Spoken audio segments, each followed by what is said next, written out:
Welcome to the Allen County Public Library Theater. For your safety, please take a moment to locate the emergency fire exits. There are 3 fire exits, one at the left front of the theater and 2 at the back of the theater. In the event of a fire alarm, please exit through one of these doors. Follow the illuminated emergency exit signs until you are safely out of the building. If you are handicapped and cannot use the stairs, please wait in front of the public elevators adjacent to the theater lobby. Emergency fire personnel have been instructed to meet and assist you there. Thank you for your attention and enjoy the program.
Hi, everybody. Good afternoon. I'm so excited that you're here.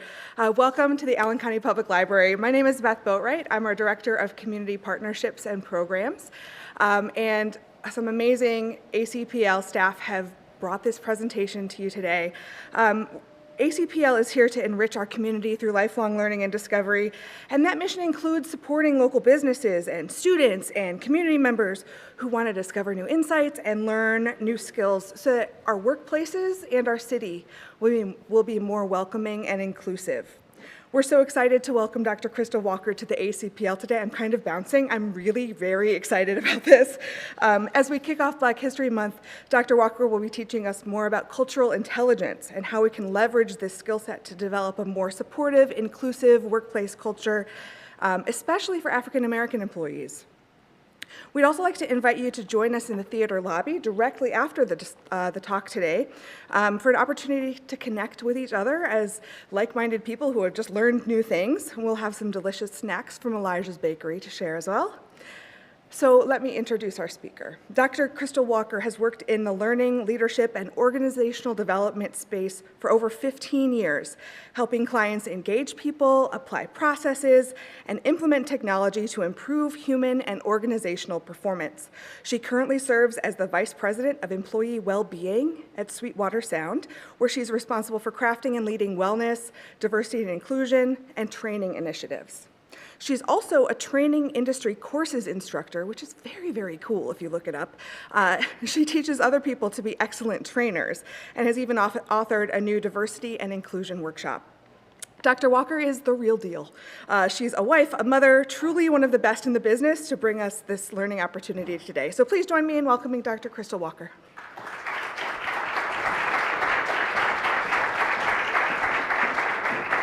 Good afternoon, everybody. How's to the first day of Black History Month? Can we celebrate that and get a little bit more excited about Black History Month? I'm thrilled to be here today. I want to first say thank you to Allen County Public Library Services, to the city of Fort Wayne for embracing me and my family. We've been here now for 2 years, migrated from the West Coast, so you can imagine how I'm doing in the snow. But I have met some amazing people while I've been here. And I just want to say that it's not too many audiences and organizations that you have an opportunity to engage with that really want to hear what you have to say. And so I wanted to just sort of kick off this Black History Month talking about a very important topic that I think is overlooked in some cases can still come across as being very young in terms of research. But this whole concept of cultural intelligence is important, and I think it's definitely worth one diving into a little bit more. So my hope is today that I have an opportunity to share some new insight on a very useful tool or framework of what it'll take for you to engage more effectively, not just with African American communities, but any community that share a cultural background or a cultural norm that is different from your own. And so that is my goal today. I am grateful to my Sweetwater family who came out. If you could just raise your hand real quick, I want to show y'all off one good time. Thank you. I've worked with these amazing HR professionals every single day, and as part of our role in Sweetwater, we do try to make sure that all of our processes are equitable, that we're inclusive, that we create a sense of engagement and belonging to individuals who work here every single day, who are from the city of Fort Wayne and surrounding cities, as well as those who are transplanting to work for us. And so I can't do what I do without them being here. They are sacrificing an hour to come and hear me speak and support all as well. So I just wanted to give them a shout out. I think it's definitely due. And also to all of you who are sacrificing your hour today to come in and listen to a woman that you've never heard of before, but has a little bit of something to say as it relates to this topic on cultural intelligence and how we can use such a topic to engage African American communities, specifically given it's Black History Month. So before we get started, I do want to take a moment to recognize the sign of the times that we're in today. And I would love to ask all of you if you will join me in just taking a short moment of silence to recognize the untimely and the unfortunate passing of Mr. Tyree Nichols to police brutality in Memphis, Tennessee.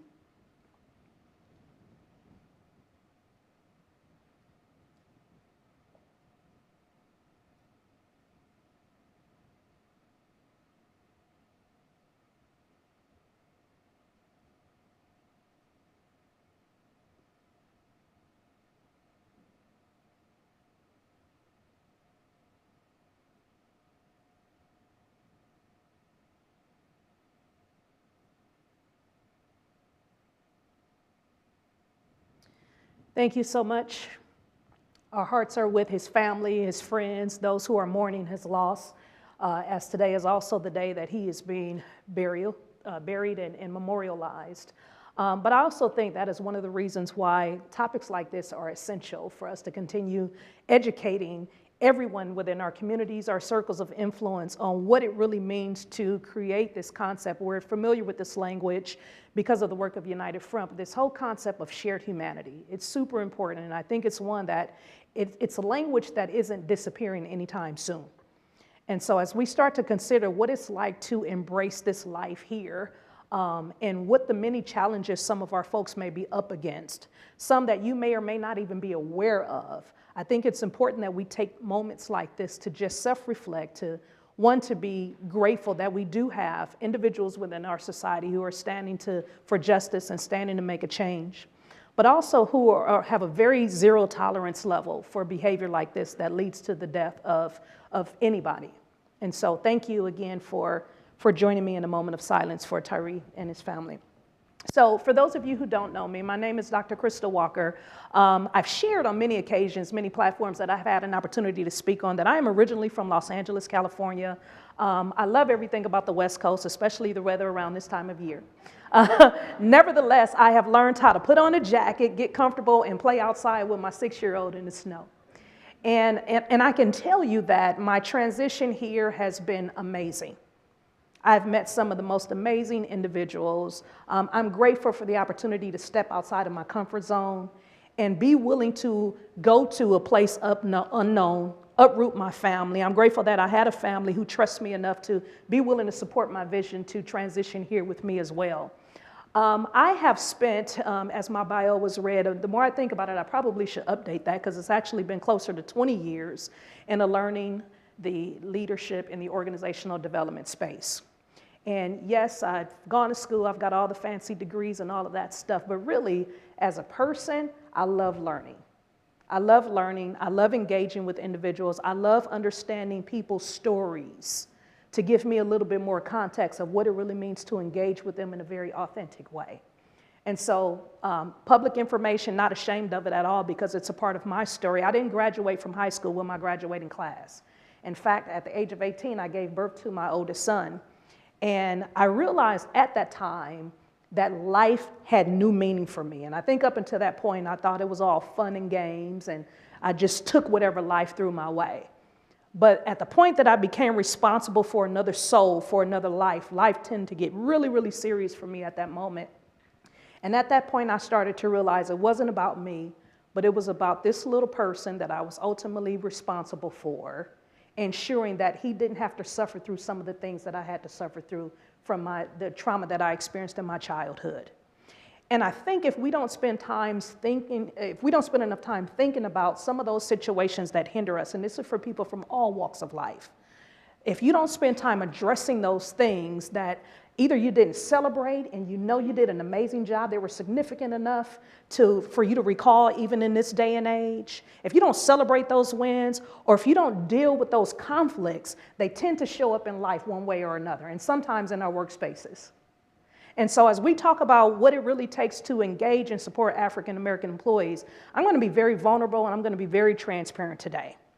And I also want to provide this disclaimer to say I am not speaking on behalf of all African Americans. I'm speaking on behalf of Kristal and her experiences. But I can also tell you that my experiences mirror the experiences of many African Americans, Black people, and people of color. I also want to put out the disclaimer that while I work for Sweetwater, I love everything about Sweetwater, my perspective today is about Kristal's perspective and not necessarily about Sweetwater's. Okay? I can tell you that Sweetwater is an advocate for diversity, equity, and inclusion because I'm there and I see the work that we're doing every single day. But I wanted to kind of lead into this session to let you know what I'm going to be sharing. You may have a different perspective, right? You may have a different experience. But what I'm telling you on this stage, in front of you and all of the people who may potentially watch this, is that this is my truth, okay? This is my family. And so when I am not doing anything on a professional front, I get to spend time with these crazy folk. And I like to say that leadership is first learned in the home. If I can learn how to lead them, if I can learn how to navigate their personalities, if I can learn how to build teamwork, this is the product of a blended family, what you're seeing. So my husband brought his family, I took my family, we brought it together, and we consider ourselves to be the hip, modern-day Brady Bunch. And what I love about our experiences the most is that it really taught me in the home how I am to engage and how I am to embrace and how I am to develop relationship currency when I step outside of my home. I always say, if you can lead well in your house, you can lead well in the White House. And it's true, right? I learned about team development and all those important things of what it really means to engage with people and understand that with our 10 children, we've got 10 different personalities, right? Who have 10 different perspectives of life, who will experience life on a different level. We teach our girls, just like we teach our boys, what it really means to be a productive member of society. And although most of our children are adults and they live still on the West Coast, when we have an opportunity to get together, oh, we have a time. And I remember when my husband and I first got together, we had a house full of teenagers and we couldn't believe what was happening to our world. How did this woman and this man who were dating and who fell in love with each other end up housing a bunch of teenagers and young children and work through all of that turmoil and who can still stand strong 8 years later? But God, that's all I'll say about that. All right, so if I were to ask you all individually, how would you define culture? What does culture mean to you? I would anticipate I'd get definitions like it's a vibe, it's a flow, it's an attitude, possibly some similarities, differences. It's the norm, it's the way of life for a group of people, and all of your responses would be correct. But I think we've done ourselves some injustice over the last few years, especially with social unrest and everything that we see here in the community, where we've limited the definition of culture to only be associated with race, ethnicity, and identity. And if we limit our approach thinking about it from only that perspective, we miss the beauty of diversity that comes with this whole concept of culture. And diversity is not just limited to black and white. Culture is not just limited to race, ethnicity, or identity. And I'm going to prove it to you today, okay? So for a definition, I want us to use this working definition as we think about culture from this point forward, but especially for the context for our conversation today. So culture really is, it's a way of life to describe a group of people who share similar interests. Those interests can be anything. Okay, let me prove it to you. Here's an example that I like to use. How many people in this room love tacos? By show of hand. I see almost every hand in this room, right? So if that is true, it's a way of life for a group of people who share similar interests, then it could be true that we have a culture of taco lovers here, right? And that's true. And I think we have to adopt that same mindset when it comes to all things that we could potentially share and engage with, some of the things that we value around. We are building culture every single day in the world around us, in the organizations that we spend time in, the most time, in our homes. Culture is happening around us every day. Said another way, culture can also be identified as the accepted norms. What's normal in this particular setting? What's normal among these group of people, right? What's also true is that cultures can be identified as a subset as well as a dominant group, right? So again, using my taco example, how many of you prefer chicken tacos? Beef? Shrimp? Carnitas? All of that, right? That's all of us, right? So we have, even in the midst of this whole dominant culture setting here, you also have subcultures that exist. And that's important for context because, again, as we start to unpack and really explore diversity on the many fronts that exist in the world around us, there's so much of it. That within itself is the case for diversity. That's why it's important that we should support movements like this. And I know some people are just over the topic of diversity, equity, and inclusion overall, and that's okay. Right? But if I got to replace that word diversity with culture so that you can be culturally intelligent and not culturally ignorant, I'll do what I got to do to get the message across. Okay? When you think about subcultures and dominant cultures that exist even here in Fort Wayne, I did a little research and just based off my observation overall, here's a very short list of cultures that I've identified here in Fort Wayne.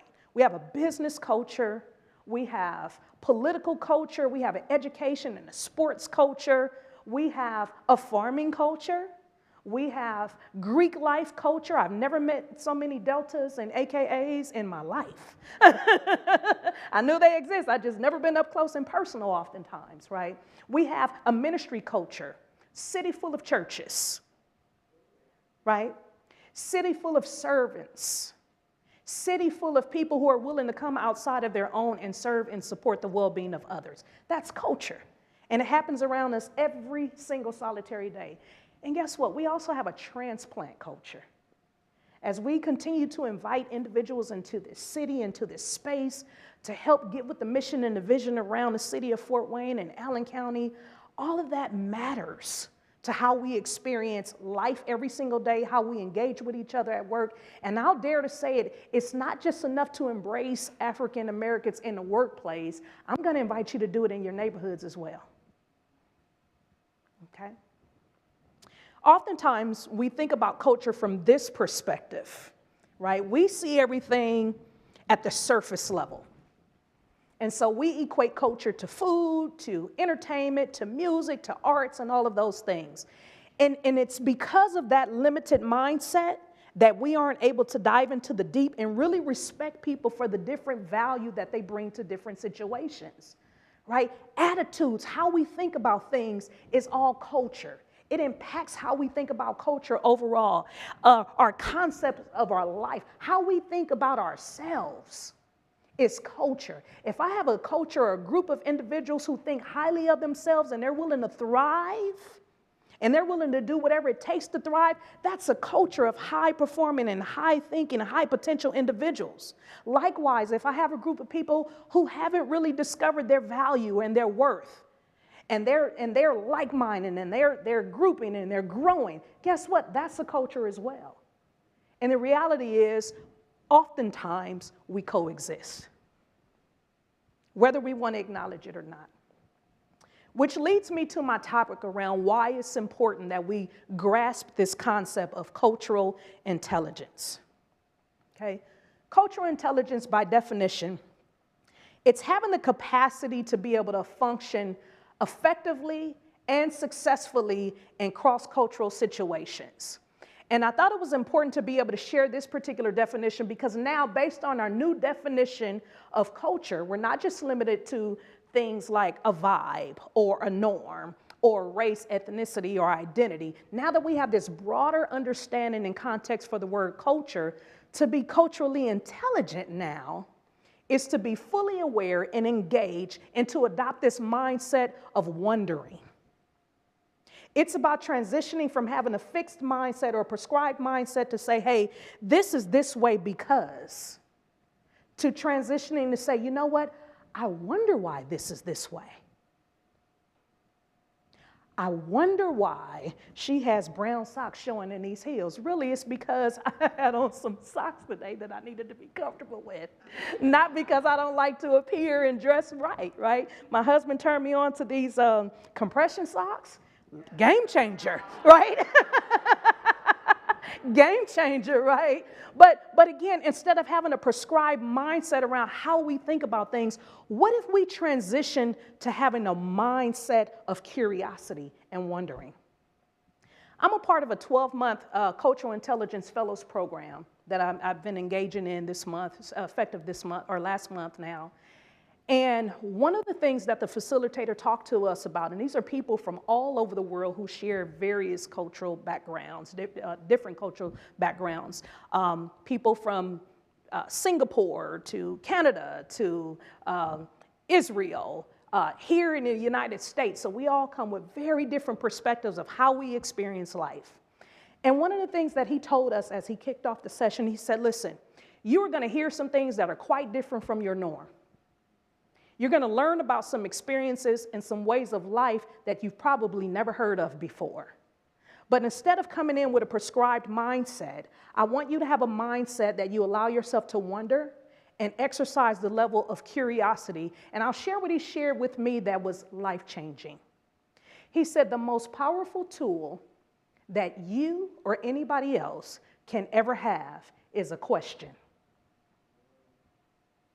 And when he said that, it blew my mind because in that moment, in a room full of these intellects and these thought leaders who are coming together to learn a little bit more about cultural intelligence, it gave us all the permission to be vulnerable. It gave us all the permission to say, you know what? I don't have the answers. I'm not the smartest person in the room. I wonder why this is. I wonder why, Kristal, you even signed up for such a program when you have all of these other things going on. I wonder why. And it permitted us to be able to ask questions instead of adopting our fixed mindset and calling something that it probably wasn't. And so to be culturally intelligent is to dive in, it's to wonder, it's to exercise a level of curiosity that will help you transition from one mindset to the next so that you create a win-win in every situation that you find yourself in. So you're probably asking, how do I adopt this mindset? Before I lead into that, I want to say this. Cultural intelligence is different than emotional intelligence.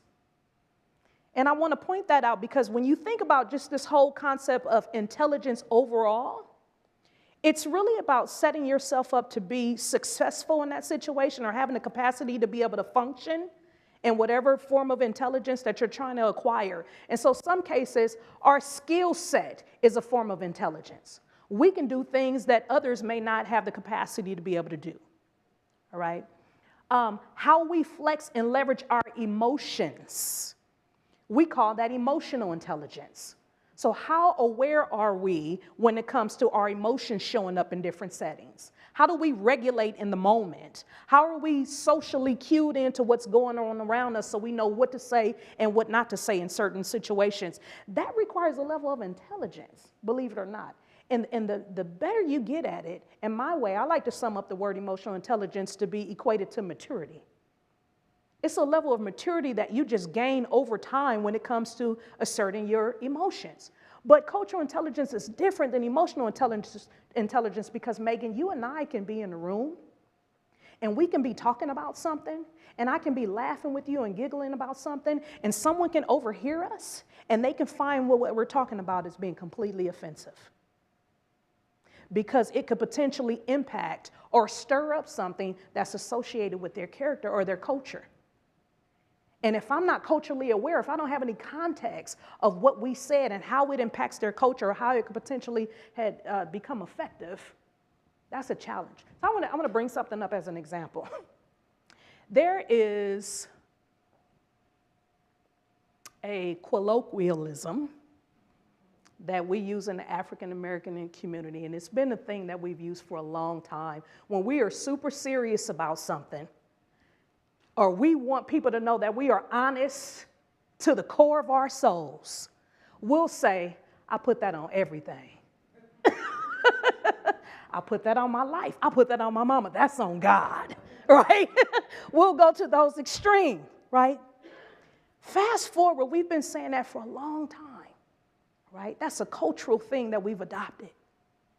Now we have commercials with ex-football players who's using that same terminology to promote hot sauce. I put that ish on everything. And as I talk to people, I get it. From a marketing perspective, you want to use what sells. But if we aren't culturally intelligent to know how that might come across as offensive to a certain population, that could hit the wrong way. Guess what? In the same way that brand is looking to expand their market, it can also have the opposite effect. So it's things like that we have an opportunity to really dive into once we decide to, hey, I'm going to take this journey and I'm going to really learn what it means to be culturally intelligent. And so you may be asking yourself, well, what are the skills? How do you get there? And I'm glad you asked, because just like me, I like to have a framework or a blueprint so I have an understanding of how to get there. So this is a framework to adopting or moving along the journey of cultural intelligence. There's 4 areas to this framework, and it's cultural drive, or your CQ drive, your CQ knowledge, your CQ strategy, and your CQ action. Okay? If you would like to learn more about this particular framework, the research behind cultural intelligence, you can visit culturalq.com, culturalq.com, and David Livermore and the other thought leaders who have done a body of research around cultural intelligence breaks this thing down to a science. So you know it's not something that I'm just making up here because I want to entertain you on a Wednesday afternoon on Black History Day, right? It is really a body of research that's been proven to be effective in multiple settings and multiple situations. So I want to walk you through and unpack each one of these areas.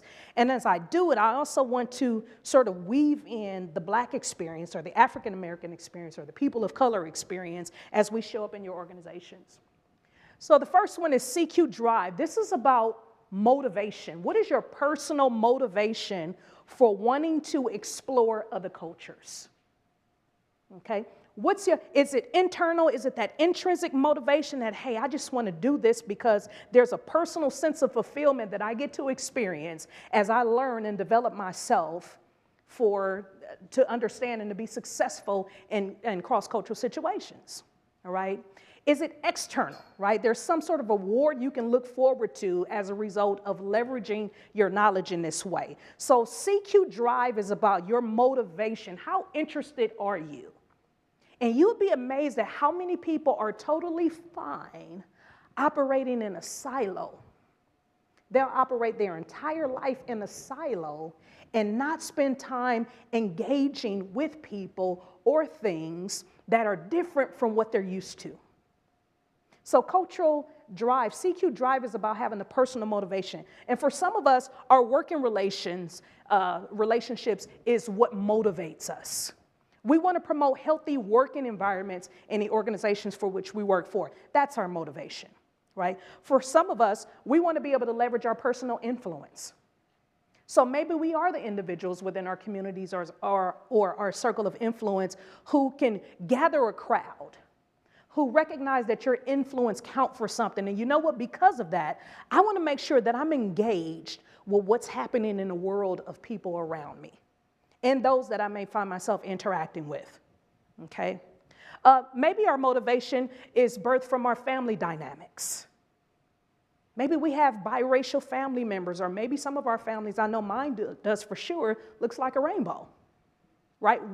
It's personal to us because we literally have blood relatives, family members, children, parents in some cases, where it matters what the experience looks like and feels like on the outside of our home.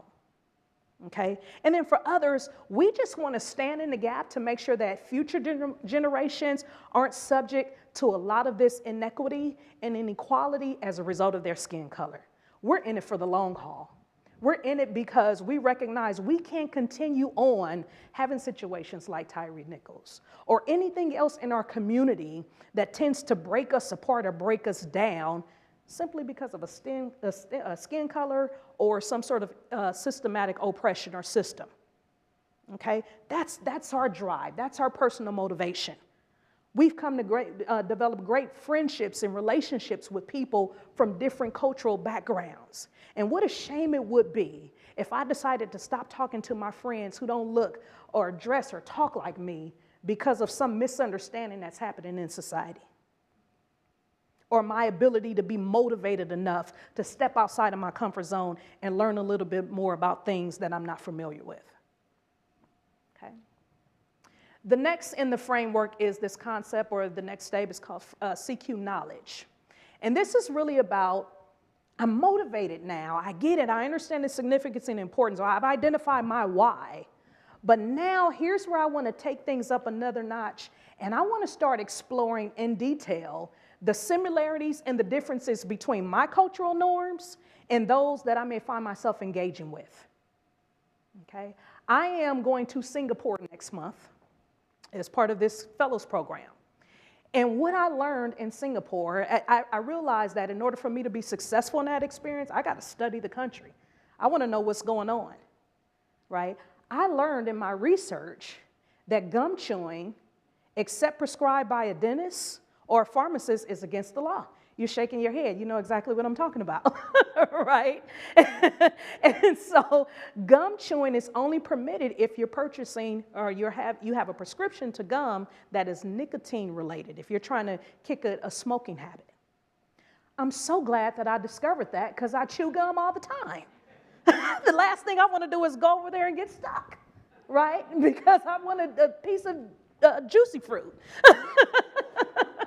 Right? But what about the cultures and the communities that you may find yourself engaging in that you don't know, or you just want to exercise a little bit more curiosity because I just want to be successful in this particular environment? Right? How do I set myself up, whether it's your next meeting, whether it's, a company gathering or a gala, even a family member's house that you don't go to and visit often? Guess what? They have cultural norms in their home. Right? How can I set myself up? What do I need to know? How do they function in their home that's different from the way that I function in my home? And here's why it's important when you think about CQ knowledge to focus on not just the differences, but the similarities as well. Why? Because we are drawn to what we're familiar to. Go in any setting. We see it happen all the time at Sweetwater, right? You come in, you're out in the diner. If you don't have an intentional meeting, you're going to draw to the crowd that's familiar to you. You're going to draw to the audience that's familiar to you. And that's great. So our similarities draw, but our differences draw out that uniqueness about us. The differences allow us to add value to the settings that we find ourselves in. Okay? That's cultural knowledge, CQ knowledge. I really want to take you on a journey of the Black person, the African American, as it relates to CQ knowledge. And I want to explore from 4 ways. Our home, our heart, our head, and our hands. So when you think about the traditional African American home, you probably have all sorts of thoughts going in your mind. Guess what? I do too. But what you'll find in most African American homes is, you may have a home where there's a mother, a father. In some cases, a mother and a mother, or a father and a father. Or you may find yourself in a situation where you have a single father or a single mother, or whatever the dynamics of that home looks like. Let me tell you how that could potentially play in the role of an organization. So here's the thing. When you think about the home of African Americans, this is the place where we feel the safest. This is the place where we don't have to put on a front, And it's not like we go around and do that anyway, but this is the place where we can let our guards down, where we can be us, we can breathe, with or without the resources that we need. We make do. This is the place in me, 9 years of my adult life, I was a single parent. And so not only did I have to nurture my children, not only did I have to be the homemaker, but I also had to be the protector and the provider. And those are typically qualities of white men who have that responsibility for their home. And so while some families get the luxury of their wives having to stay at home or getting an opportunity to stay at home, and the man is out providing and being a protector, in my case, I had to wear all hats. And so the only place that I was not able to be exclusively me and bring my leadership and my thought process in was oftentimes at work. That was the place where I had to come subject to whatever was going on around me. But guess what? When I leave this organization, the minute I step foot out of here, I got to go back and put my leadership hat on and lead the world around me. Think about that adjustment every single day. That's a big ask. How does that relate to the work experience? Because this is the only place where I don't get to be authentically me. And not only that, in some cases, you like my idea, but I don't always get credit for it. Or I'm good enough to do this work, but I'm not good enough to be allowed into the boardroom. And even if I am allowed in the boardroom, my role is to be a fly on the wall and I can't speak. So when you think about the home and how the home dynamics even impact the work experience, it's real. And just because it's not on your radar to think about every single day doesn't mean that it's not happening. I've learned to become mature in knowing my place, period, in a workspace. So I'm not easily offended by things like that anymore. But I wanted to draw that connection because that started in my home. Okay? The other thing that you need to know about us as it relates to exploring similarities and differences is our hearts. We are some passionate folk. We love what we love. We love what we love, and we love to do what it is that we do. And typically, if you find an African-American person who is not exhibiting love and passion, it's probably because they're worn out. It's probably because they're operated from a very broken place. And they've not experienced that in so long to where now they're just dealing with whatever is coming out of them. Okay. Then there's our heads. If I can pull a couch up here and allow you all to be a fly on the wall in a therapy session, you probably laugh, you probably cry, you probably curse. But when you think about some of the things that are going through our heads as we walk into organizations with the anticipation of bringing our A game every day, some of the things that we have to deal with because of the color of our skin or because of racial injustice or because of systematic oppression and things weren't designed for us to win. At one point, depending on which document you read, we were 3/4 of a human being and then 3/5 of a human being. Like, we're still wrestling with all of that. And the residue from slavery back in 1740, I don't know if you know this, but back in 1740 in South Carolina, there were over 50 provisions in place in legal documents and systems that forced us to be obedient in any setting we went into. So we had to comply no matter what. And we still experience some of the residue of that when we aren't able to be our authentic selves, or when there's a mindset where people still see us as 3/5 or 3/4 of a human being. How do I know? We see it in redlining when it comes to preparing to purchase a home. We see it in the legal system. We see it in the housing system, the healthcare system and the educational system. These are all things that we see and we have to live with and deal with and come to work every day and smile like everything is all good. Okay? So some of the things that are in our head, we're tired. We're exhausted. We don't make excuses. This is just how we're feeling. If you want me to be completely real and transparent, I had an epiphany yesterday. I was sitting and I was thinking to myself, Where would I be in my career if I had someone who says, Kristal, I see your potential. You have greatness all over you. And as a result, I'm going to use my influence to pour into you and cultivate what I know is already there.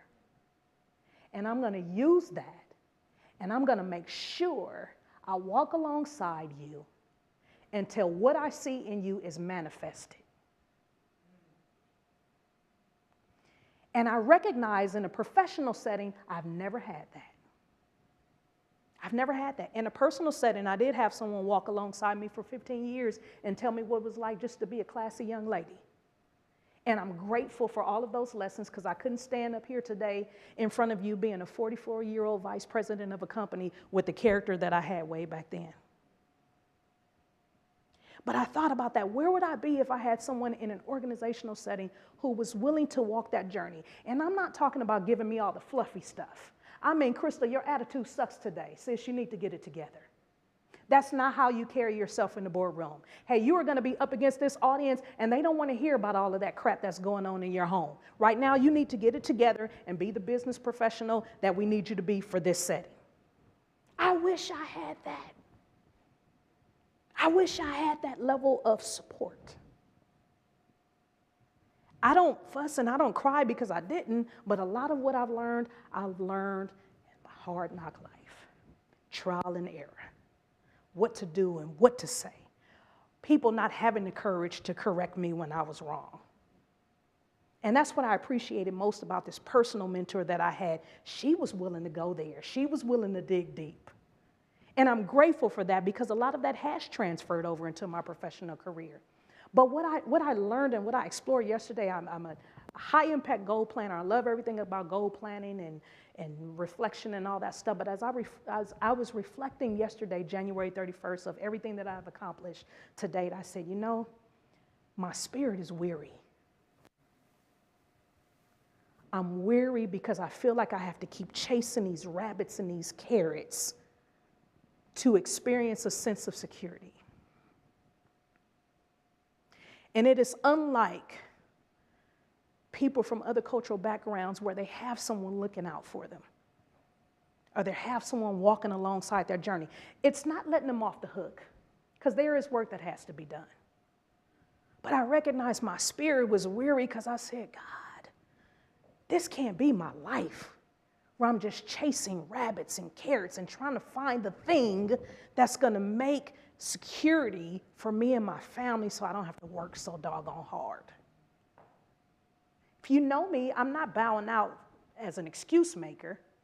I'll do the work and what's necessary to be done. But I said, what would my life be like if I had someone within my organization that say, you know what, I'm going to help you along the way and I'm going to see this thing through.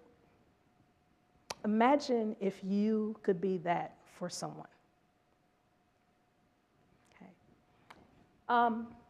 And then our hands, which pretty much leads into everything that I just shared. We bring a wealth of talent to your organizations every single day. The level of creativity that we have in our heads and our hearts, we bring it to your organizations every single day, but oftentimes it's stifled. It's stifled by perspective. It's stifled by cultural ignorance. It's stifled because we can't move forward because of this. And when you think about the talent that comes into your organizations by way of African American employees, it is funny to me how back in 1860, we had 4 million slaves in this country. 4 million slaves back in 1860. Said another way, we had 4 million individuals who were giving away free labor. That's equivalent to $3 billion in today's currency. So what do you mean we don't have the talent to move up in your organizations when we did it for free at one point? What do you mean we don't have the skill set to be able to navigate this particular conversation or that conversation when at one point we did it for free? At this point now, we just want the same opportunities that everyone else has. Okay? So when you explore and you start to think about African Americans and And from a CQ knowledge perspective, what's different about my experience than that of those individuals? What's the same? Here's the same, we're all human. Maslow taught us in his hierarchy of needs that we got needs, we're all human. We all just want to have our needs met. Okay. Most of the time when we walk into organizations or in a lot of spaces, this is what it looks like in the world around us. We're the minority. Right? We're having to adapt to whatever the cultural norm is in this setting, and that's okay. We really don't have a problem with that. That's totally okay. I used to say things like, man, I'm in this executive meeting or I'm in this board meeting and I'm the only one. And then my mindset shifted to where I'm the only one. Let me turn this thing around to a positive, right? But I want you to flip the script. Imagine if you were walking into a setting and the majority of the time you were the minority and you had to adapt. What would it take for you to be successful knowing that everything and everybody around you is different and they share a cultural norm, and when they look at you, they feel like you're weird because you can't get with what they got going on? After a while, it goes from looking like this to like this. Now we're exhausted. Now we're tired. I just don't have the energy, right? There's so many. I did some research even preparing for this moment. There's a lot of research, in fact, a couple dozen articles of why Black women are leaving corporate America in droves to start their own business. And part of it is this reasoning. It's just a level of exhaustion. Again, if I got to be the leader at home and the leader at work, and then I keep bumping up against turning myself on and turning myself off depending on the environment that I'm in, that's exhausting, it's tiring. I'd rather just put that same hustle and that same work and that ethic and that same drive into building my own legacy.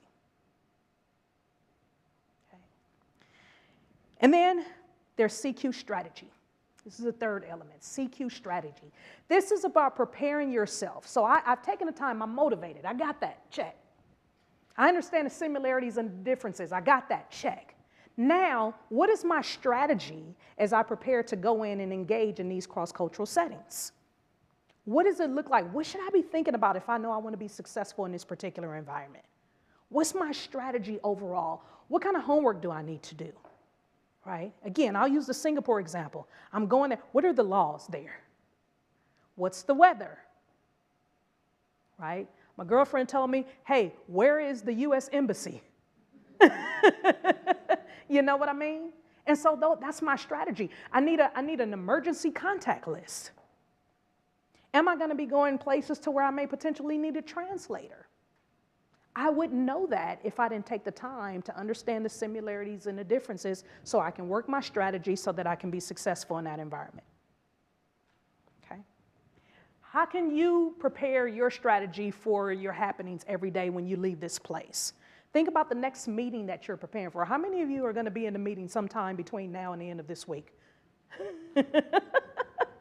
What do you need to do? Who's going to be in that meeting? Oftentimes, we've gotten smart, so we know how to use our time, so we're not just signing up for meetings with no agendas. We get that, right? But go past the agenda. Who's in the meeting? What are some of their cultural norms? When's the last time you just had lunch with them or dinner with them or just talked to them by having a water cooler conversation just to see what they're up to? Right? Who's in the meeting and how do you need to prepare so you can ensure you're engaging everybody and that you're investing your time instead of spending your time? Okay? What about the next person that you bring onto your team? Right? What do you need to be mindful of as it relates to the opportunities on how you can support and engage an African American employee? Time out for there's not a lot of diversity in Fort Wayne, Indiana. Go get you somebody. Okay? Go find the diversity. Go find the talent that's willing to pick up and relocate and move here and invest in what you've already started. Okay? What about the next person that you have to promote on your team? Be sure you're not overlooking quiet talent. I'm not talking about quiet quitters. I'm talking about those who are coming in, giving their full capacity every single day. But for whatever reason, they just keep being looked over. Had a situation where it was a young man, African-American employee who had been looked over for a promotion for 6 times. throughout his career, 6 times. And his manager came to me and said, hey, I'm frustrated because I don't know how to deal with this employee. They think that I'm being discriminatory, but I'm really not, because I'm listening to their conversations, and every time you talk to them, they're saying things like, I'm tired, I'm overwhelmed. And in my mind, I'm thinking, I can't dare put him in a supervisory role, because if he's already tired and overwhelmed, it's only going to make matters worse. So I said, what's your conversation been like with this individual? He says, I'll talk to him and I say, well, I feel and I believe. I said, that's the problem. You got too many emotionally filled words within your conversation. Don't provoke your perspective on their potential. Here's what you do. Hey, I know you're interested in this role. You've been looking to move up. These are the expectations of the role. You're going to have to do A, B, C, D, E, F, G, H, I, J, K, whatever it is. Even if you have to get into AA, BB, CC, DD, right? But the goal is to outline the expectations up front and give that individual an opportunity to opt in. They may say, you know what, I can handle that. In fact, let me give you some examples of how I've handled that before. Or they may say, you know what, I didn't realize that the role came with all of that.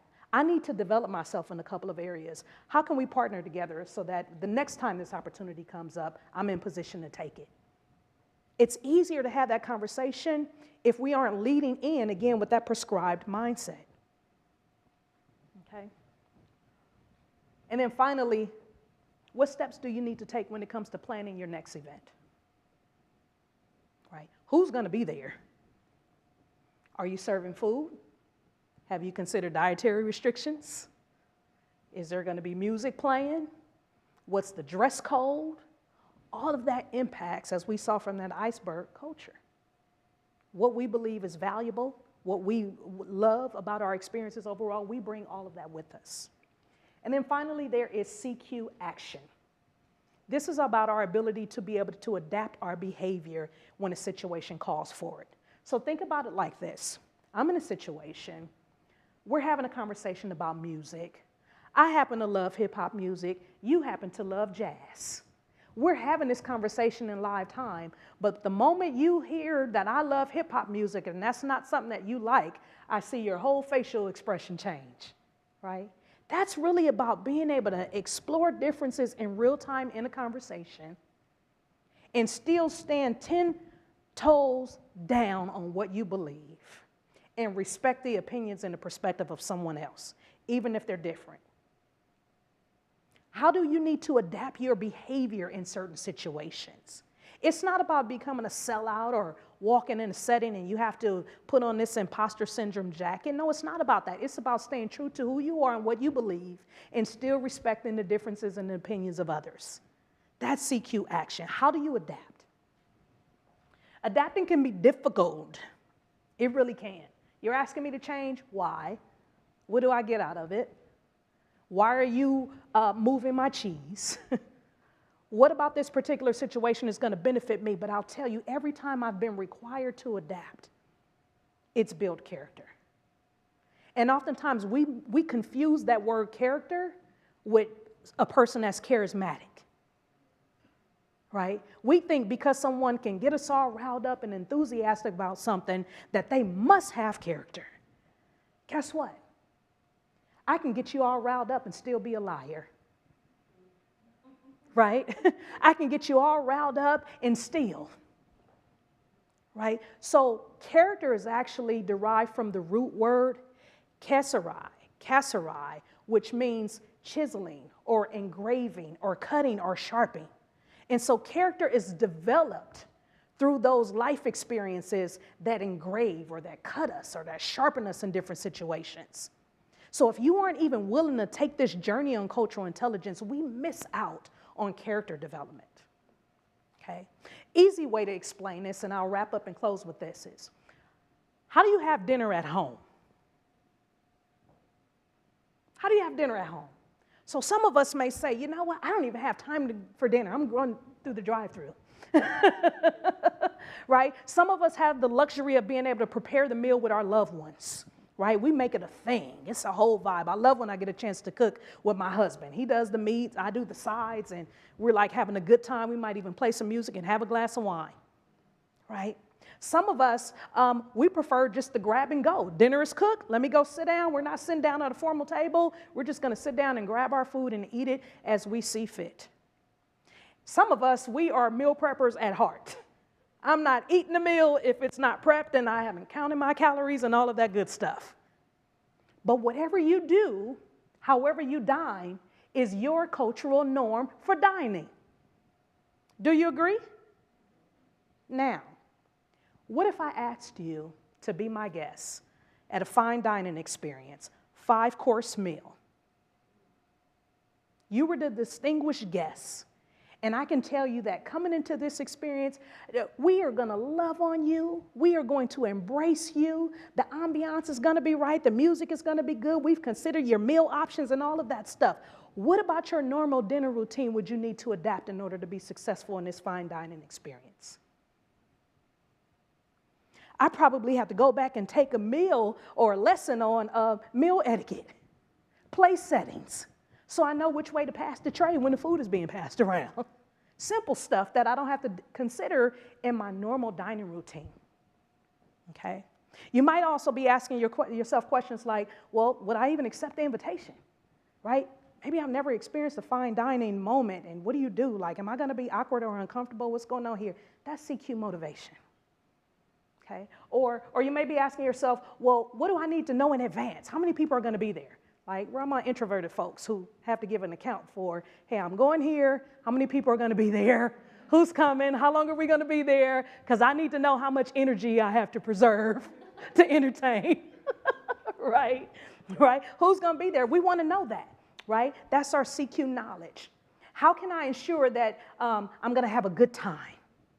What if I get here and the music is not what I anticipated? Right? What's my strategy anyway? Maybe the music is not going to be what you anticipated, but how are you going to make the best of that moment anyway? Right? And then finally, we may be asking ourselves questions like, well, how will I need to adapt my behavior if the situation calls for it? Right? That's CQ action. When we think about the city of Fort Wayne overall and all of the brands that are here, I would like to say that everyone on this list, and this is obviously just a short list, I didn't capture all of the amazing brands, but I would imagine that every owner, every leader, every individual who worked within these organizations would like to equate their work environment to a fine dining experience. They want people to come in and enjoy the opportunity, to enjoy the ambiance, to enjoy the menu, to enjoy the music. But if we aren't intentional, we might miss that opportunity. And guess what we do when we don't like a good restaurant? We go straight to the reviews. Right, so think about that as it relates to your culture, your work organizations, how you can further support African American employees. And as I wrap up, I just want to say a couple things as it relates to our experience overall. Here's what I would love for you to know.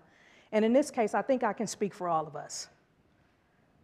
We chose your organization in the same way your organization chose us. We had job opportunities. Some of us, again, we got those gifts in our hands. We can go anywhere just like anybody can. But we chose to come to your organizations to help build, to help support, to help expand your vision and your mission overall. We want the same opportunities that everyone else has in order to be successful. We don't want to be overlooked for promotions and opportunities and career steps. We don't always want to just make it up to the first level of leadership, and that's good enough because we can say we've diversified our management team. We want to be held accountable. Despite popular belief, we're not lazy. We want to be held accountable. We want goals. We want objectives. We want to be incentivized and rewarded at the end of the year, but we want that feedback. And then finally, we want to use our hands to bring out the greatness of your organizational brands. You know just as well as I know, you can't do the work on your own. I am so grateful for my team. I really am, because I'm only one person. And I realize it doesn't matter how big my vision is or how big my work is, I got to be mindful not to take my pint-sized vision and pour it into pint-sized vision holders, right? I got to be able to meet people where they are, and that's super important to me, and that's all we want. So as I close, I just want to say thank you for your time this afternoon. Thank you for lending your ear. Thank you for coming out on this Wednesday afternoon as we kick off Black History Month here with Allen County I hope that you would consider something that I've said. If you can take away one thing that I've said today, and that really is to explore the difference between being culturally intelligent and being culturally ignorant. I would prefer you be the former. All right. Thank you, everybody. Can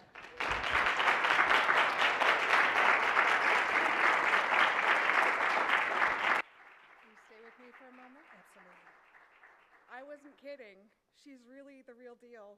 Thank you so much. You're welcome. So much for being here. We have some ACPL swag Oh, for you to thank take you. with you today. Thank you. I appreciate we're so that. grateful. I would like to invite all of you to think for a moment about what dinner is like at your house, and maybe that's a good question to ask somebody you might meet in the lobby while you enjoy some snacks from Elijah's Bakery. A good entree into talking about your cultural intelligence experience and what you might take away from what you learned today. If you're from an organization that has interest in learning more about these kinds of things, please come and see me, because we are eager to provide programming at Allen County Public Library that will support our whole community, including all of our workplaces. And Dr. Walker will be out to chat if you have questions for her in just a few moments. Thank you so much for coming. Thank you.